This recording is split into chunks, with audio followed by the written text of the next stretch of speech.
Go back to Africa. Regardless of their origin, Black people around the world were often confronted with these racist words or just structural discriminations. But if we look beyond the bigotry, should the entire African diaspora even consider going back to Africa? Well, in this AfriKili video, we will discuss if there are any merits to the idea that Black people should return to Africa, or if it's simply a capitulation to racist ideas. The discussion seems particularly relevant in the current context of the Blaxit movement, which is the growing trend of African Americans leaving the United States or other Western countries to emigrate on the African continent. In addition, there's also a growing trend of African nationals that are repatriating to the African continent after being educated and gaining professional experience outside the continent. Which once again begs the question, should the entire diaspora consider following the immigration trend? Well, let's dive in and let's find out. Let's get to work.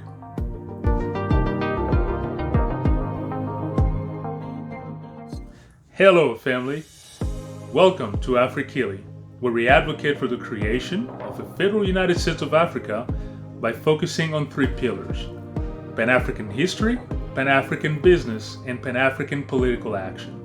As a reminder, the word AfriKili is a contraction of the words Africa and Akili, which means intelligence in Swahili, which is the most spoken African language on the continent. So AfriKili stands for African Intelligence. You can also read our blog online or sign up to have our new publications delivered directly to your email address on our website, which is www.afrikili.com. And of course, if you like our video content, please consider clicking on the like button and subscribing to our channel. In today's video, we will discuss the Blaxit movement. If you're a Black person in the Americas, Europe, Asia, or Australia, and you confront a racist person, chances are you will hear the words "go back to Africa" violently thrown in your direction. By some sort of twisted reasoning, racists are convinced that being associated with Africa is shameful, insulting, or the worst kind of condition that could happen to a human being. So, in response to the clear bigotry behind those words, should the African diaspora seriously consider going back to Africa? After all, Africa is potentially the richest continent in the world, with its endowment of all the natural resources that drive the global economy. I mean, is it not reasonable to think that by joining those that remain on the continent, the return of the African diaspora would help turn Africa's potential into substantial wealth and be massively beneficial to the continent, its diaspora, and humanity? I mean, couldn't the return of the African diaspora on the continent help overcome the wealth gap and systemic injustices that have plagued Black people around the world? Well, let's decipher if there's any merit to the idea that all Black people should return to Africa, or if it's simply capitulating to ridiculous racist ideas. But the discussion is particularly relevant in the current context of the Blaxit movement, which is the growing trend of people of African descent leaving the United States and other Western countries to immigrate on the African continent. In addition, there's also a growing trend of African nationals that are repatriating on the continent after being educated and gaining professional experience outside the continent, which once again begs the question, should the entire African diaspora follow this immigration trend? Now, I understand that questions related to how people of African descent should respond to racism and discrimination can be a very sensitive topic and tend to elicit very passionate and heated debate. Frankly, I did not initially plan to dedicate any portion of this video to discrimination. However, it quickly became clear that racism plays such a big role in the Blaxit movement that we had to address it. Therefore, I will attempt to address the issue in a balanced way. Let's start by looking at the rationale behind the expression "go back to Africa" when racists tend to employ it. Usually when bigots employ that expression, they clearly express their desire to get rid of Black people, but they also equate Africa to the worst kind of wasteland. Now, to those living outside of Africa, it should not come as a surprise that the continent is shrouded with unflattering perceptions, because after all, media outlets tend to depict Africa as the continent of disease, famine, poverty, and wars. So, with all that negative media coverage, it is only normal that people without real relationships with Africa would develop some very somber views of the continent. Sadly, this is not a contemporary trend. When the transatlantic slave trade began in the 16th century, it was justified by creating racism based on skin color, and Africans were presented to the European masses as savages emanating from a dark continent without any soul or civilization. And later, during the scramble for Africa, Europeans used the same rationale to justify colonization from the late 19th century all the way to the mid 20th century. They presented Africa as the land of darkness that had to be colonized to bring the light of civilization to the savages inhabiting the continent. This fictitious fabrication was transmitted through historical and cultural heritage that became one of the main drivers leading to the appearance of white supremacists who continue to plague our societies today. They believe that people of African descent are inferior beings that have not contributed anything meaningful to the advancement of the world. So, when these bigots tell black people to go back to Africa, they clearly believe that black people should return to their insignificant continent since they did not contribute to the creation of prosperous Western societies. Now, I should say that with all the historical information available today, this white supremacist notion is not only ignorant, but it is also idiotic beyond belief. And in the context of the United States of America, it is even more ironic when you consider that everybody is a fairly recent immigrant aside from the Native Americans. So if they are so disturbed by the presence of black people in America, shouldn't the white supremacists consider going back to Europe? I presume that many of them would not be keen to leave a country where they have established an identity going back several generations. Well, obviously, the black diaspora is just as entitled to remain wherever it desires, especially where it has also planted roots for several generations. Anyhow, let's move on to exploring how the African American or the African diaspora views the ideas of emigrating and connecting with the African continent, whether by returning physically or by connecting spiritually through the arts and culture. I would like to make a quick distinction between the immigration and emigration words, which are two terms that can be confusing. Well, to just put it simply, someone is an emigrant when they leave their country of origin, and someone is an immigrant when they arrive in their new country. So when it comes to physical immigration, there seems to be a growing trend of black people either emigrating or expressing the desire to emigrate to Africa, often as part of the Blaxit movement. Now, the term Blaxit is a combination of the terms black and exit to emulate the term Brexit that also described the British exit from the European Union. The term was coined by the academic Dr. Ulysses Burley III to describe the idea of black people leaving the Western world to emigrate to Africa. Now, there are no official statistics specifically covering people of African descent emigrating and immigrating to Africa.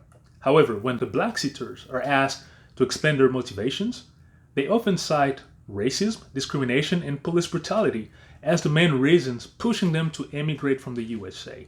This was highlighted in pop culture by the legendary musician Stevie Wonder, who revealed in an interview with the media icon Oprah Winfrey back in February 2021 that he was planning to permanently move to Ghana in West Africa.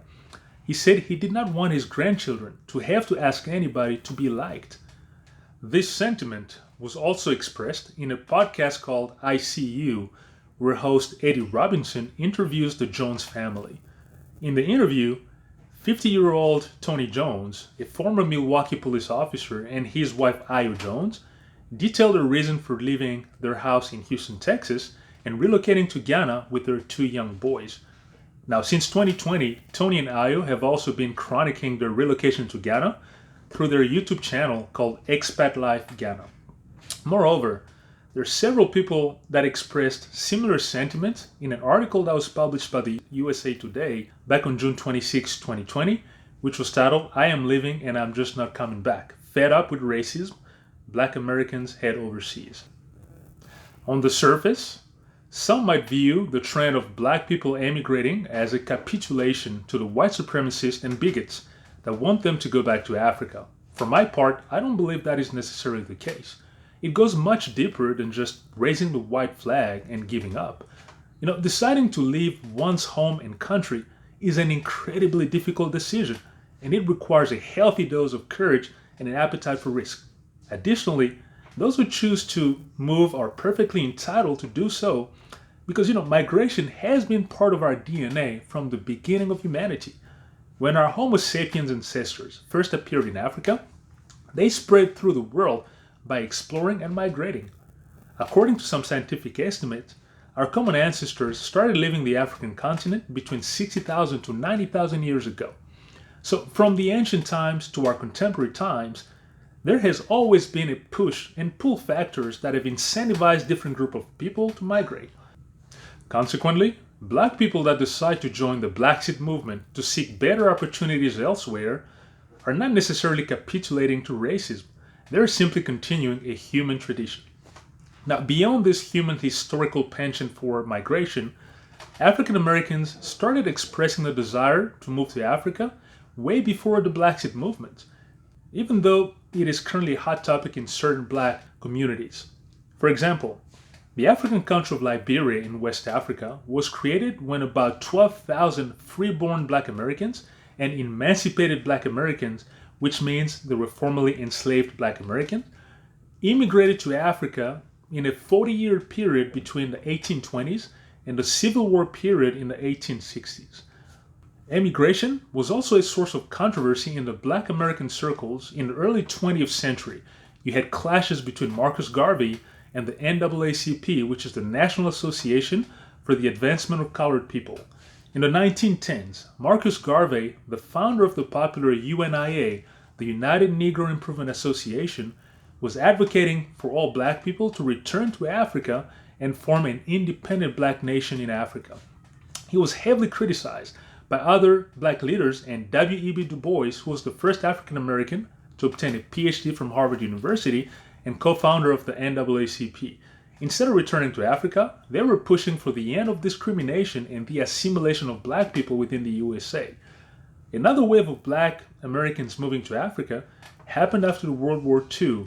For example, when Ghana became the first sub-Saharan colonized African nation to gain independence in 1957, the country became an attractive destination for Black Americans to travel and emigrate.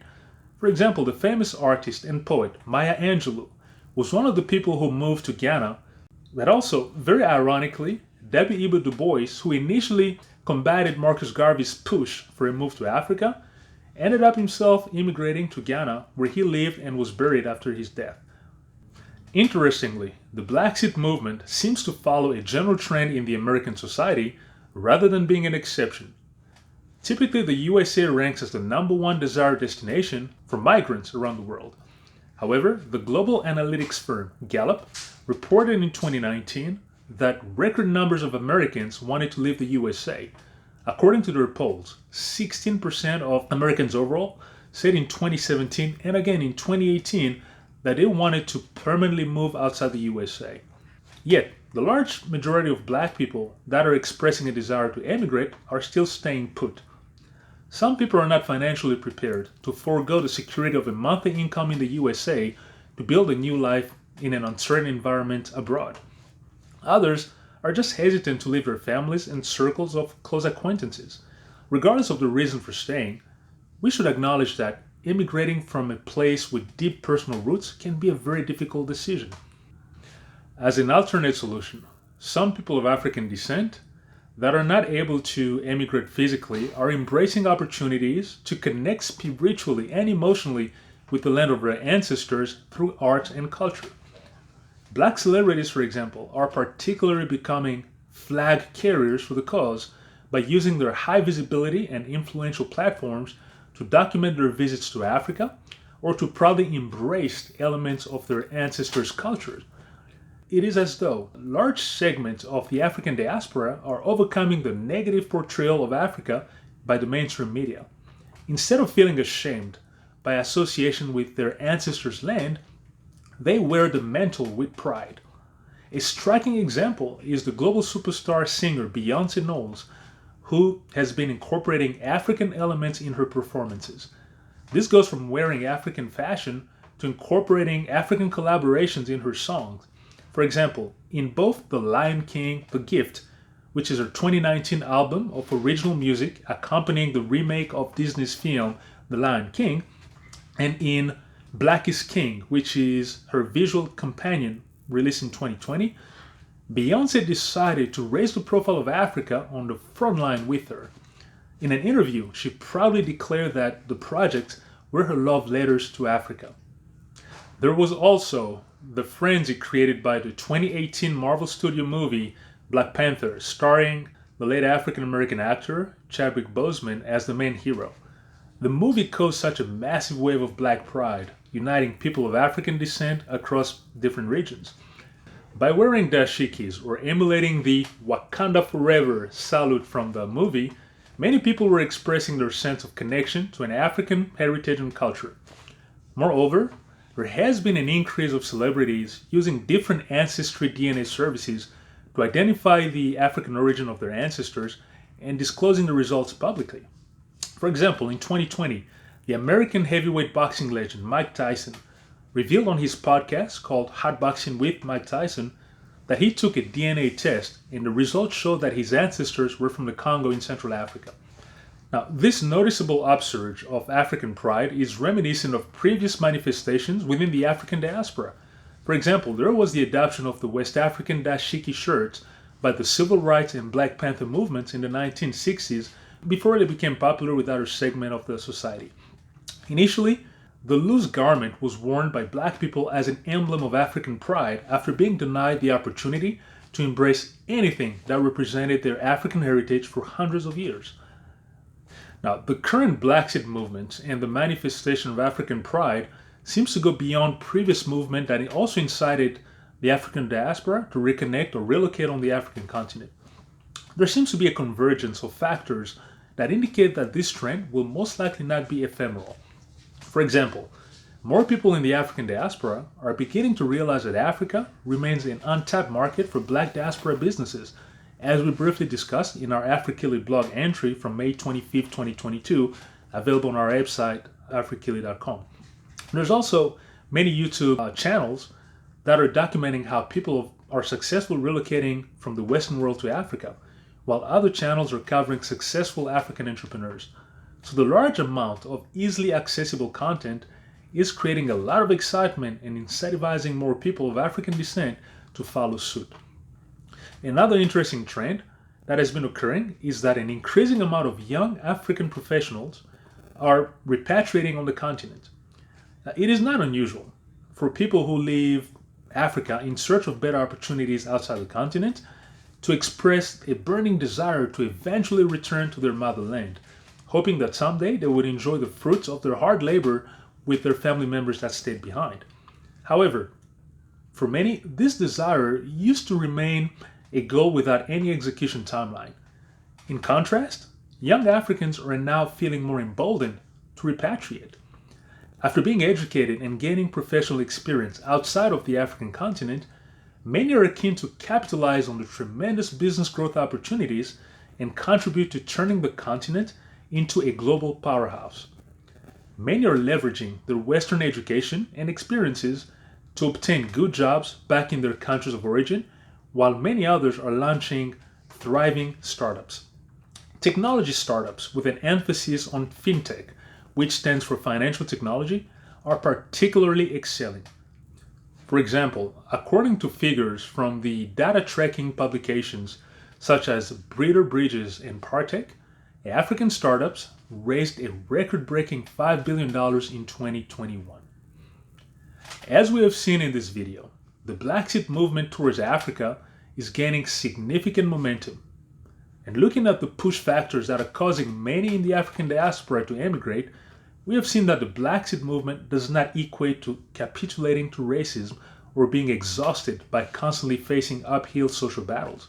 Rather, they are simply acting on a normal human incentive, which is searching for better social and economic opportunities, just as our early ancestors did from the time we appeared on this earth. Now, next week, in the second part of our series on Blaxit, we will pivot from the push factors that are pushing the black diaspora out of the Western world and and we will focus on the pull factors that are making the African continent attractive. We will answer a few questions, such as whether or not the African continent really offers opportunities for a better sense of community and a life with less racial discrimination. We will also look at whether or not the Year of the Return initiative, which is heavily promoted by the government of Ghana to attract African diaspora members, is really beneficial for the African diaspora. With regards to business opportunities, we will see if the African diaspora and African repatriates can really create financial wealth by taking advantage of what is being called the world's next biggest growth market. We will discuss all these questions and many more in our next installment. Now, as I'm concluding, I recognize that this video was very American-centric.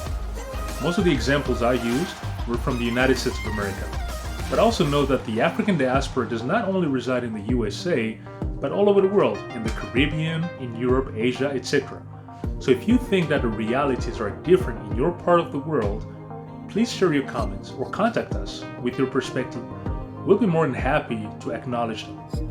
As I like to say, we are seeking a revolution and changes that cannot be done by one person or one movement. It can only be done by a collective effort, which is why AfriKili strongly advocates for working in coalitions, by pooling our resources and aggregating our efforts. Yes, the AfriKili movement seeks a grandiose dream of unity across the African world, to finally put Africa back on track towards unity and prosperity towards the United States of Africa. Whether you reside on the African continent, or relocated after your birth, or you're part of the global Pan-African diaspora, you are essential for this to work. Let's join our efforts in this cause, within the AfriKili movement or within coalitions. Let's join the fight for a United States of Africa, which will be for the benefits of Africa and the entire African diaspora. Thank you for your attention. And before closing, let me remind you to like our video and subscribe to our AfriKili YouTube channel, but also very important, sign up with your email address on our blog at www.afrikili.com. And finally, please like or follow our social media profiles on Facebook, Instagram, LinkedIn, and Twitter. There is an exciting journey ahead of us towards a better Africa and a better world. Now, can the Pan-African diaspora and Africans on the continent really join efforts to turn Africa into a true global powerhouse? Yes, we can. It will happen. I have this dream. Let's get to work. AfriKili, African intelligence to build a new Africa. Until next time, peace be with you.